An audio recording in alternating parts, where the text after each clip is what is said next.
The Breakfast Club is being sued, and you won't believe who's suing them. That breaks down everything that happened with the chairman, you know, and so to Also, clarify, it breaks down the reason why I'm suing the Breakfast Club.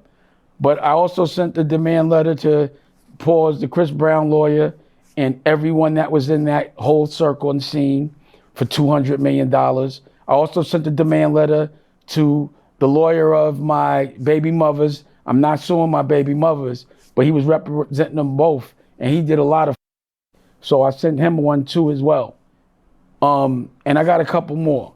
So again, all the people that have been with me, and I think it's been illegal the way they've been with me, I'm not going to take it to the street because I'm not in the street. I look at what the President Donald Trump does. He sues people. And a lot of times I've been seeing him winning based on the misrepresentation of, I guess, who they say he is. This appears to be the new solution for all of Dame Dash problems.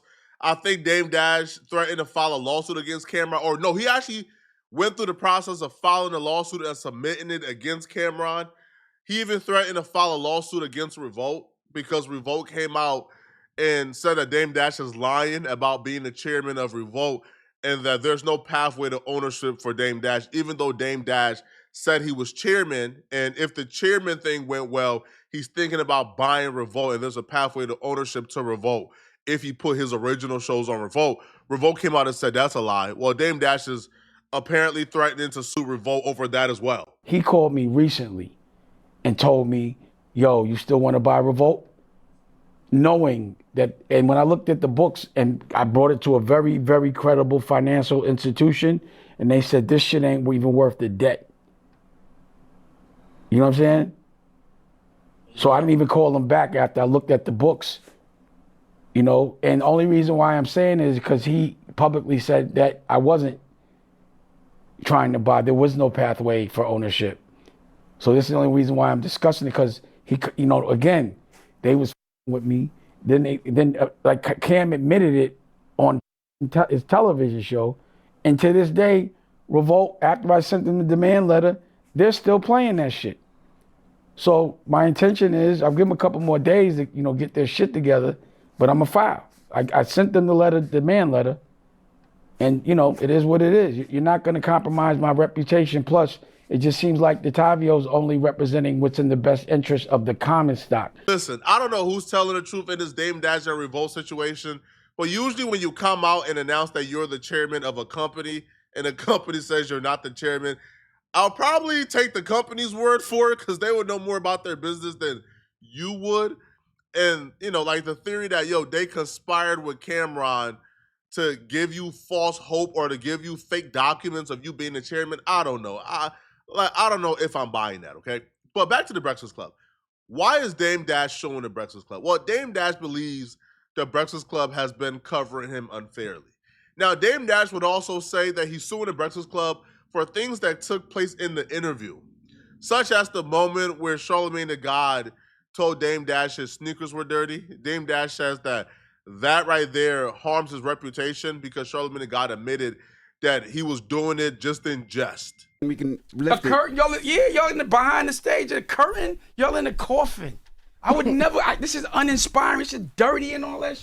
You're a girl. You clean this up. Look at your sneakers. Your sneakers are dirty. My sneakers are Your not. sneakers filthy. That ain't like you, Dame. I just see how you lying? They wrinkled. I just put this on today. I'm just with you. You care too much about money and material things, man. What are you talking about? You do. You're contradicting Your yourself. whole existence is money and material things. That's why now that you don't. Well, that joke was an offense too great for Dame Dash to just let slide.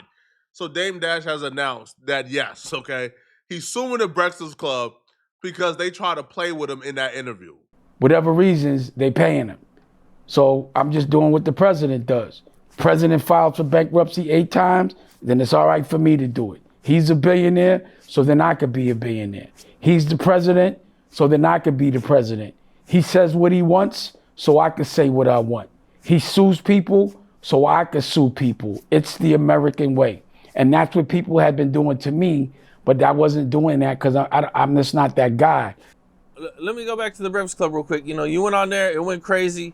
You know, were you kind of surprised at how they came at you? Because I kind of expected them to, like, like give you a honest chance to speak, and it didn't really seem like they were doing that. I was definitely kind of surprised. Well, just because they're supposed to be journalists, and Charlemagne, who allegedly had a rape case that we never bring up, was cutting me off and being aggressive, and because he traditionally says bad things about me, I was hoping that he would definitely respect the journalism aspect of it, but he did not. He insulted me.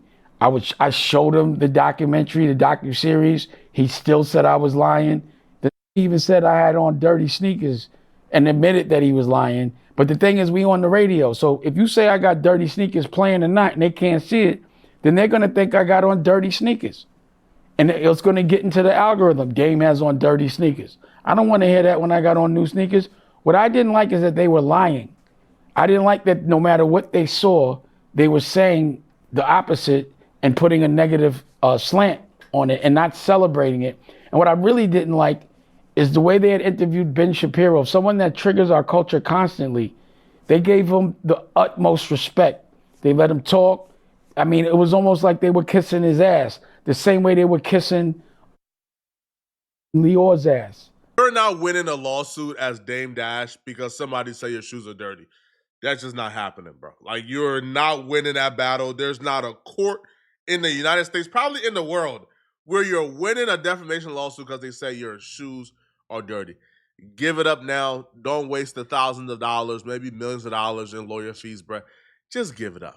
Now, he did touch on something, though, that I have seen has been like a point of discussion, right? Like, he's not crazy. I've seen this on TikTok. I've seen this on even like Charlemagne's podcast this week, The Brain Idiots, where people believe that the Breakfast Club gave Ben Shapiro more respect and more courtesy than they gave Dame Dash. Now, Charlemagne the God and Lauren LaRosa was actually co-hosting The Brilliant Idiots because Andrew Schultz wasn't there this week. And here's what they had to say in regards to why exactly it came across as if they respected Ben Shapiro more than they respected Dame Dash. The context though, one Madam President did a video, and she put it was about Damon Dash interviews and Ben Shapiro's interviews, and Breakfast Club's approach to each one. Let's listen to it. Okay, so sometimes you have to ask yourself, why do you demean, dislike, and disrespect anything that looks like you? Well, you have to ask the Breakfast Club for sure, because Ben Shapiro gets on the Breakfast Club to explain how to debate productively across opposing views. Meanwhile, Dame Dash gets fact-checked, laughed at, and questioned about whether he's even a part of Revolt. This is the psychological sickness that's eating Black culture alive. Ben Shapiro, a man who built his entire career on opposing Black interests, arguing against systemic racism, promoting policies that are against Black communities, he gets treated with deference and respect for his intellectual approach. But Dame Dash, who literally created Rockefeller Records, launched careers, preached Black ownership for decades, built billion-dollar brands from nothing, gets interrogated like everything he says is a lie. We give white voices credibility they never even earned, while fact-checking Black pioneers who actually built something.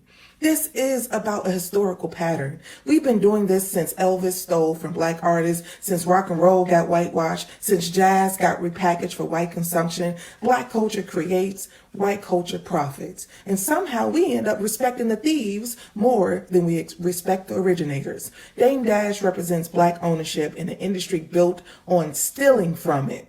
And instead of protecting him, we question his legitimacy while giving white voices platforms to explain why they deserve respect.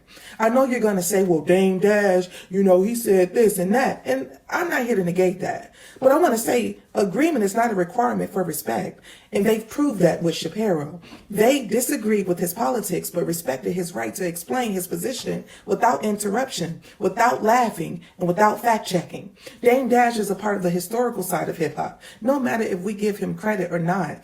But we teach Black people to question Black anything while accepting white authority as true.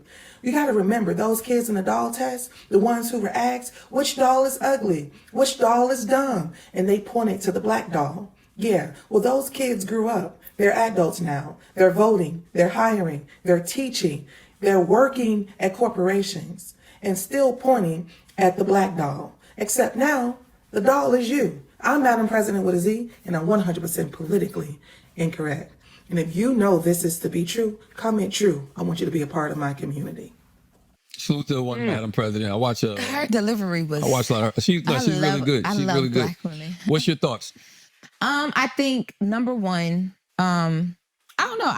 We talked about this in the beginning of the interview. I have a respect for Dame Dash, but I do think energy matters, and I think the energy he came in with y'all, the way he tried to set the tone in the room and this and that and the third. I think if he had done the same room setting but didn't come off like he was trying to sun y'all or like y'all work for him, the mood would have been a little different. I think that was a big part of it. And I think Ben Shapiro in that interview, it was just, you didn't feel that. Like, it was just It's really that simple. Like, yes, of course, there's a lot of things I disagree with Ben Shapiro on, but Ben Shapiro didn't come in the room and call us stupid. Ben Shapiro didn't come in the room and call us gay. Ben Shapiro didn't come in the room and threaten to punch us in the face. Ben Shapiro didn't come in the room and call us federal informants. Ben Shapiro didn't come in the room and tell us our room ain't shit and it's dirty and we stuck in a coffin. Like, people are acting like we just caused Dame to act like that. No, Dame came in there on that type of time. That's part of it too, by the way. Like, that's part of it. But also, let's be clear here, bruh. Charlamagne the God, Lauren LaRosa, and everybody in that room, and I respect Charlamagne, but everybody in that room feared Ben Shapiro intellectually. Let's be honest here, bruh. You could tell by how they was like responding to Ben Shapiro or talking to Ben Shapiro. They were walking on eggshells, trying not to sound or look stupid. Ben Shapiro was a superior intellectual. They knew it, and they respected it. They ain't tried the other nonsense that they try when they interview against like other like congresswomen or congressmen. Well, Ben Shapiro ain't even in Congress, but you get my point. They feared Ben Shapiro intellectually. Dame Dash, they understand this is not a conversation about intellect or wits. We're just here to cause chaos and do some IGA stuff. Ben Shapiro, ain't no foolishness going on, bruh. You respected that white man because you knew he wasn't playing with y'all. Playing in terms of intellect, playing in terms of these conversations we're having. Oh yeah, you about to go viral. And they did go viral for, not really being up on their game. They even had to call somebody the next week, Mahdi Hassan, to come in and to debunk Ben Shapiro, even though Ben Shapiro was in front of him.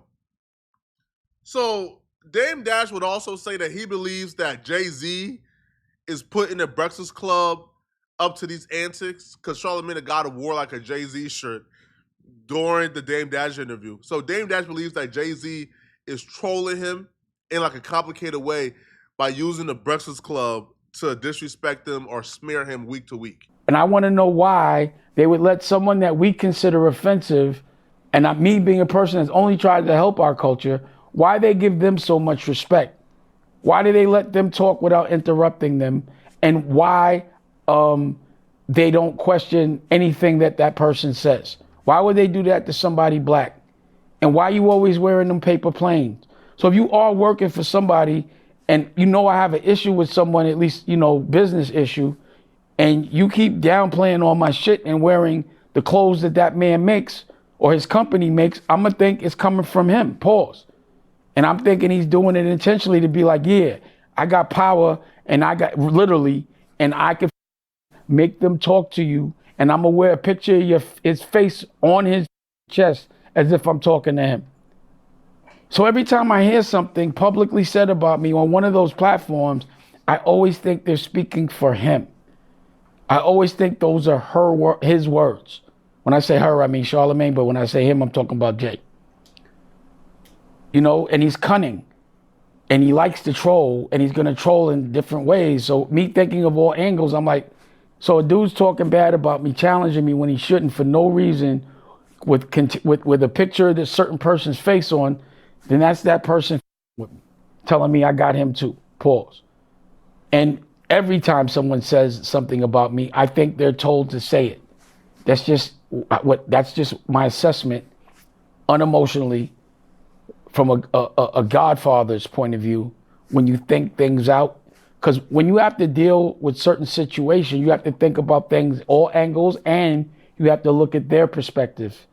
When I look at their perspective, this looks like the perfect plan. Dame's a street guy. He's not going to go to court. We can do whatever we want. It just all adds up a certain way. I don't know in regards to this interview with Dame Dash if Jay-Z had some type of hand or saying this, but y'all know my theory when it comes to Rock Nation and iHeartMedia and the Breakfast Club. The Breakfast Club has run point for Jay-Z. You've never heard the Breakfast Club say a bad word about Jay-Z. Every scandal Jay-Z has ever been in, there are apparently running point for Jay-Z, making anyone who got a bad thing to say about Jay-Z look crazy. Yo, Nicki Minaj did an entire rant about Jay-Z. These people nitpicked one particular thing that she said about the 200 million and try to make her look crazy and ignored everything else she said. Nicki Minaj dissected Rock Nation and Jay-Z like it was like a 2 or 3 day binge rant, saying things that are true, right? Naming people that Rock Nation has effed over. Talked about Desiree Perez and her daughter's lawsuit. They ignored all of that. All of that they ignored. They went to, hey, Nicki Minaj said Jay-Z owe her 200 million. Ha ha. That's clearly, yeah, like y'all run point for Jay-Z. It's cool. I mean, if that's what y'all want to do with y'all time or career or name, then it's cool. Like, but I can't take your word seriously for anything, right? Because it's bought out. But y'all let me know in the comment section, what do you guys think about this, man? Do y'all believe that Dame Dash has a case against the Breakfast Club? Let me know, right? And if you're still watching, click on this video here to find out why thousands of people on the internet is saying that Drewski scammed them. Click on this video right here to find out what I'm talking about. I'm out of here, folks. Peace.